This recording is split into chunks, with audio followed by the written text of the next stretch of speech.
The Kashmir file और Kerala story के बाद अगर भारत के केंद्र बिंदु में कोई फिल्म इस समय पर है तो वो है द बंगाल फाइल। जी हाँ, बंगाल जो भारत का एक अभिन्न हिस्सा है, लेकिन किस प्रकार से भारत के विभाजन के समय में कुछ ऐसी नीतियां और निर्णय लिए गए जिसके कारण जिसका दंश भारत के लोगों ने झेला। 40,000 लोगों ने माइग्रेशन को मूव किया और वो मरे भी, लाखों लोग इधर उधर भागे, और किस प्रकार से ये फिल्म जो है भारत के लोगों और अपनी अमिट छाप छोड़ रही है, इस पर बातचीत करने के लिए हमारे साथ मौजूद हैं बॉलीवुड एक्टर ऋषि भूटानी। ऋषि सर, आपने भी मूवी देखी, क्या कुछ कहेंगे इस मूवी को लेकर, क्योंकि इस प्रकार की मूवी क्या आंख खोलने वाली है या एक तरफा दिखाती है, क्या लगता है आपको? एक तो मैं चीज़ बोलना चाहूँगा कि ये पार्टीशन के टाइम पे नहीं हुआ था। इसको हमारे को ऐसा हमें हिस्ट्री में बताया गया है कि ये पार्टीशन के टाइम पर एक दुखद घटना घटी, मगर ये जेनोसाइड था, ये कलंक था ह्यूमैनिटी पे कि उस टाइम पे वो अलग देश की मांग कर रहे थे, मगर उसके साथ वो डेमोग्राफी भी चेंज कर रहे थे। तो ऐसी फिल्में बनती रहनी चाहिए, क्योंकि जो सच लोगों तक नहीं पहुंच पाया है, जो लोग ज़्यादा पढ़ते नहीं हैं, जो ऑडियो वीडियो के माध्यम में ज़्यादा निर्भर करते हैं, मैं चाहता हूं कि वो सब ये वाली फिल्म देखें, क्योंकि इस फिल्म में सच्चाई और सच्चाई के अलावा और कुछ नहीं है। और जिस तरह से हम लोग अपनी इतिहास को भूल रहे हैं, ये फिल्म हमें इतिहास के पास लेके जाती है।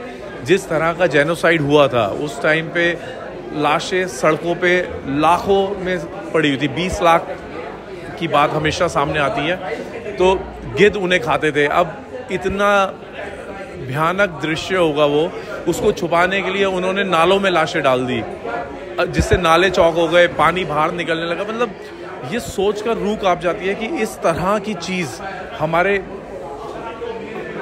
सामने हमारे पूर्वजों ने देखी, और ऐसा नहीं है कि वो बहुत 100 साल पुरानी हम बात कर रहे हैं। हम हाल ही में कश्मीर में जो हुआ, अभी बंगाल में भी अभी जो मुर्शिदाबाद में जो घटना घटी, वो उस चीज़ का मुझे एक्सटेंशन नज़र आता है। अच्छा, लेकिन मैं आपको रोकूंगा, लेकिन मुझे आपसे एक बात जाननी है, क्योंकि आप एक बॉलीवुड एक्टर हैं, आप मुंबई में रहते हैं, तो मुंबई का जो एक माहौल है वो क्या बदला नज़र आ रहा है? क्योंकि Tashkent file I, Kashmir file I, Kerala story I, अब बंगाल फाइल, क्या लग रहा है आपको? क्या देश में मोदी सरकार के आने के बाद थोड़ा रुख बदला है बॉलीवुड का भी? सरकार आने से हमेशा चीज़ों में फ़र्क आता है। ऐसा नहीं है कि हम इसको नज़रअंदाज कर दें, क्योंकि आपको इमरजेंसी का टाइम याद होगा। उस टाइम पे एक फिल्म थी आंधी, जिस पे बहुत बड़ी कंट्रोवर्सी हुई थी, क्योंकि उसमें जो लुक उस एक्ट्रेस ने धारण किया था वो बहुत सिमिलर था इंदिरा गांधी के। तो इमरजेंसी के टाइम में वो फिल्म 2 साल के लिए ऑलमोस्ट रोक दी गई थी। तो ऑफ कोर्स गवर्नमेंट बहुत बड़ा रोल प्ले करती है, मगर गवर्नमेंट से ज़्यादा जो सच्चाई हमसे छुपाई गई, कोई एक झूठ होता तो एक अलग बात थी, एक सच्चाई है जो हमारे समाज में घटी। अगर उस पर कोई फिल्म बनती है तो हम सबको वो फिल्म देखनी चाहिए। और गवर्नमेंट एक मेजर रोल तो प्ले करती है, प्लस मुझे लगता है कि ये गवर्नमेंट हमें बोलने की एक आज़ादी भी देती है, जो सच बोलने की आज़ादी। मोदी सरकार की बात कर रहे हैं आप?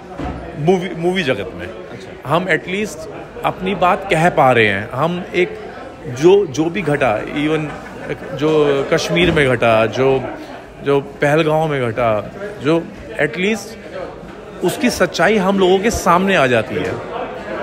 अच्छा, आपका क्या मानना है?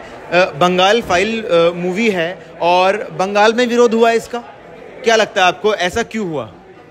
क्योंकि वहाँ की गवर्नमेंट को डर है कि सच्चाई लोगों तक ना पहुँचे, और आप सच्चाई को दबा नहीं सकते हैं। आजकल यूट्यूब का टाइम है, लोग फिल्म डाउनलोड करके देख लेंगे। यूट्यूब पे अभी कुछ दिनों बाद OTT प्लेटफॉर्म पे आ जाएगी, तो आप OTT प्लेटफॉर्म पे देख लेंगे।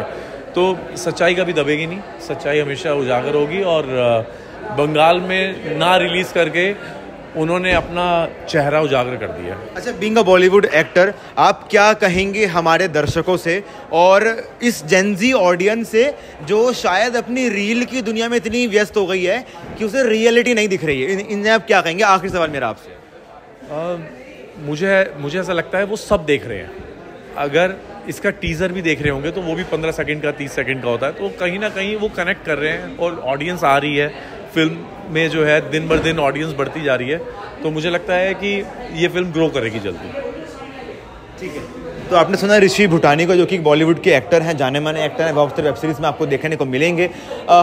खुल के साफ समर्थन किया है द बंगाल फाइल का, और एक तरफ जहां ममता सरकार ने इसको लेकर रोक लगाई, काफ़ी बंगाल में बवाल भी हुआ, उसको लेकर भी खुल के कहा कि शायद बंगाल की सरकार इसको छुपाना चाह रही है और सच को आगे नहीं लाना चाह रही है। लेकिन हाँ, ऋषि भूटानी ने यह भी माना कि मोदी सरकार के राज में इस तरह के तमाम राष्ट्रवादी फिल्में भी आगे आ रही हैं। खैर, आप बने रहिए खबरी साहब, में कोई खबर थोड़ी हटके है।